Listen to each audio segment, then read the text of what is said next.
Not too long ago here on Sharp Saturday, I made a video about some of my favorite larger knives. One of those was this Buckmaster 184 that I bought on eBay a while back.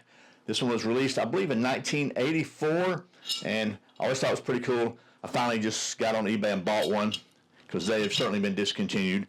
But last year at SHOT Show 2024, Buck Knives came out with kind of a 40-year memorial or tribute to the Buckmaster, and they called it the Buckmaster 2.0 Combat Diver. You see, I got my hot little hands on one now. They only made a few of these. We'll talk about that in a minute, but again, I reached out to eBay, found one, and I bought it so I could show it to you, and that's what's coming up next here on Survival on Purpose.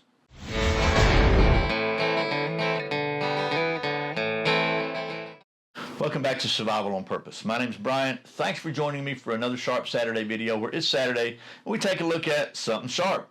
Like I said today, that something sharp is this Buck Knives Buckmaster 2.0 Combat Diver Pro, released last year, 2024 at SHOT Show. I bought this one on eBay. We'll tell you about that in just a minute. But it was kind of a tribute to this Buckmaster 184, released 40 years ago. I did a dedicated video about this. I'll put a link up here if you're interested in knowing more about this. Mostly we're going to focus on this knife today, except for maybe what's the same and what's different about them. Other than that, we're going to stick with the new one. But before we get started on that, a couple things. First of all, as I've been doing for the past few months, maybe, hopefully when I remember, a couple of words of wisdom from today's Proverbs. And before I do that, if you will humor me with just a slight rambling aside, since we're not going to be going through the standard knife testing process outside because we're indoors today. We have maybe a little extra time, but I've been doing this, like I say, for a few months now, and it never fails, almost never. I always get at least one comment on the video from somebody who's somehow is triggered, whether greatly or slightly, by the fact that I dared to read something from the Bible. And I always ask these people, okay, if I read two lines from any other book or manuscript in the world, would you feel the need to comment about it? And would it apparently bother you, or at least trigger you enough to make a comment about it? And obviously the answer, I believe, is no. But I always ask the question when I respond to those comments, like, ask yourself why that is. Why does just the fact that these words happen to come from the Bible, why does that upset you so much? They're just words of wisdom from an ancient manuscript, which happens to be the Bible. So I'll leave that to your own consideration. But today's words of wisdom are from Proverbs 11, verse 12. In the New Living Translation, I like that one. It's not quite as poetic as King James, but it's also, in modern English, kind of real. So this is it. It is foolish to belittle one's neighbor. A sensible person keeps quiet. Now that right there is just good advice no matter who you are. So, if you've been watching, you know there's one more thing we got to do before we get to talking about the knife stuff, and that is say a big thank you to today's video sponsor, my friends at Excess Sights. I've been using Excess Sights for several years before I ever thought about them being a sponsor. In fact, I've got Excess DXT2 big dots on this Glock 43X that I'm carrying right now in, by the way, my hog holster. I'm really happy to have them as a sponsor because they are the kind of sponsor that I really like, I can believe in, I trust my life to them. So there's certainly no conflict of interest here. And they're just good people, they're shooters, and they make excellent products made in the USA. I highly recommend the DXT2 big dots. You know, I wear progressive lenses, my eyes are getting older, and for me the big dots, the DXT2s, are as good, if not better, than a red dot. And they don't have to worry about batteries. So anyway, that's my little promo for Excess Sights. Thanks again to Excess Sights for sponsoring today's video. Now, let's get to doing some of that there knife stuff a little bit. And I'm going to take you down here to the old tabletop so you can get some close-ups of this thing, because I think she's real pretty. And we'll see how that goes with my brand new camera, by the way. Oh, and well, you know, since I've been rambling already too long, maybe just a little bit more if you'll humor me. If you're not a subscriber to the channel, I would really appreciate it if you click that little subscribe button and hit that notification bell. Like 80% of the viewers to these videos are not subscribers, and it really does help with the YouTube algorithm and help them to kind of think the channel actually is something somebody wants to watch. So I really appreciate it if you do that. Now, you finally, let's get to the nice stuff. Okie dokie. Well, here are these two knives. This is the original Buckmaster, and this is the latest Buckmaster 2.0. And by the way, there's one more version of this knife that I don't have yet, but that's another video. So I'm going to read you what Buck says about these knives before we get to talking about the knife. So, built as a mission-critical tool for military use, the original Buckmaster, this one, found a following among those in and out of uniform. Buck Knives delivered 2,500 Buckmasters to the world-renowned U.S. Navy SEALs in 1985. Well, for 2024, Buck Knives proudly presents the long-awaited 084 Buckmaster 2.0 Combat Diver Pro.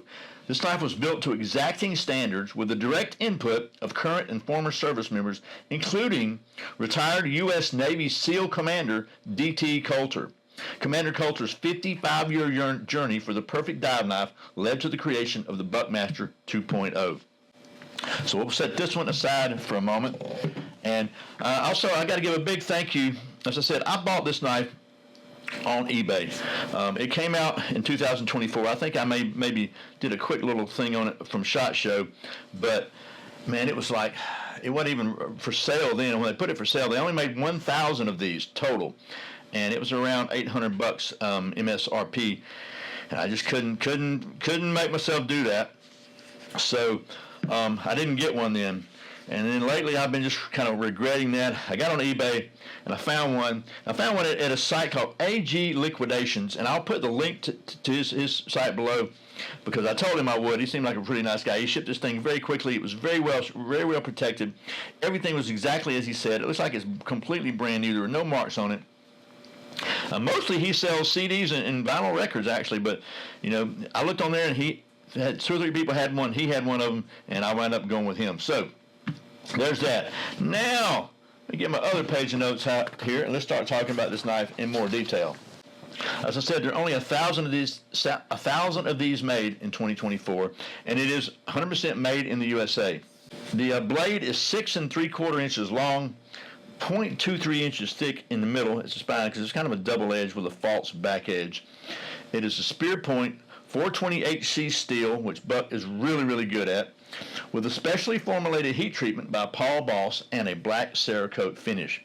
It is a full tang knife. As you can see, that tang is nicely rounded. We'll look at that. The overall length is 12 7/8 inches because it's a Hoss.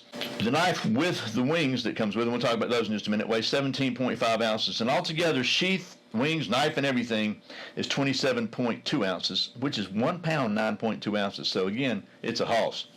The handle is G10 handle scales. The sheath is also really cool. It is a hybrid nylon and Kydex sheath, again, made in the USA, ambidextrous, and double retention pops in there. Also has a retention loop here to keep it in place. It also has something that's really cool called the Emergency Anchor Wing, or EAW. So we'll talk about that in just a second. Let me just show you what that is in comparison to here. So here's the older one, and one of the things it had with it, I read originally it had like a compass in here, a little survival kit in the handle, but it's got a waterproof O-ring steel handle. And people kind of had a mistake about these. A lot of people thought these were supposed to be used for some kind of a grappling hook. You could hook these on something and pull yourself up. That's really not what they were designed to do. They were designed as an anchor point for gear, whatever, for diving, so the current wouldn't take it away while the SEALs were doing whatever it is that SEALs do, you know. They do that underwater stuff a lot. So you can tie a line onto here or put your stuff on here. You can stick this on coral or rocks or whatever and let it catch, or if you could just stab the knife into the sand if you needed to. But that's what it really for, was for an anchor. So they didn't want to lose that capability here, so what they did is they created a EAW, or the Emergency Anchor Wing. And let's see if I can get it out of here. That comes out this way. And it's pretty cool. So it is an actual separate piece, just like the pins, but it goes in, it's ambidextrous. It goes in just like so. And then it slides down. It's got a little spring-loaded pin, and there's some holes right here, and it goes in the hole. So you can anchor it that way, or you can turn it around, and you can anchor it the other way. And it contains in there. So you can tie you can do the same thing with that one as you can with this one. But what's really cool about this one is, let me just show you that, is also you can take this sheath off of the backing, and if you want to use it just as a straight up anchor without having to worry about cutting it yourself, you can do this. Turn around this way, this way. And then push that in. Then you've still got an anchor, but you don't have to worry about this blade here being in the way. And it'll pull up that far on the sheath if you need to. So I think that's pretty cool. So we'll put you back in here like so. And then we'll put this back together in a minute off camera. Let me just show you this sheath real quickly while we've got it out. Again, you saw the Kydex bolts on here. It has MOLLE attachment points here. A very robust Velcro and snap belt loop here. Made in the USA. Let me just kind of give you some close-ups here as we talk about this. A few more details. So it has a little bit of serration here, about 2 inches. Then it's sharp to here to the spear point. And then the back is not sharpened. It's a false edge, but it's pretty close. I bet you could sharpen that pretty easily if you wanted to. You could also use that for scraping and stuff. I think that would definitely scrape a ferro rod. We're not going to do that on this because this is an expensive knife, and I bought this pretty much to collect it, to be honest with you, although I'm pretty sure it would do the job. A little bit of jimping right here, and honestly, what I like about the full tang, like they went above and beyond. This is really rounded off here, so it doesn't do any sort of hot spots on your hand. A little bit of jimping back here and here on this exposed pommel. A little finger guard here, again really rounded. A little bit of jimping on the finger guard, and then of course you got the attachment slots here. And I wear medium gloves. It fits in my hand really well.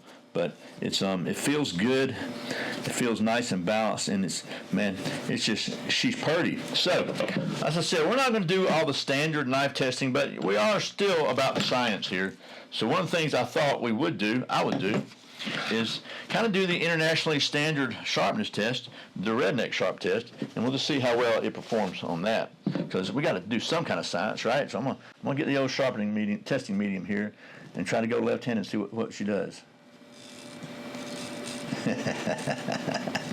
Okay, you can see that, right? Sure you can see that. Oh my goodness, look at all that hair there.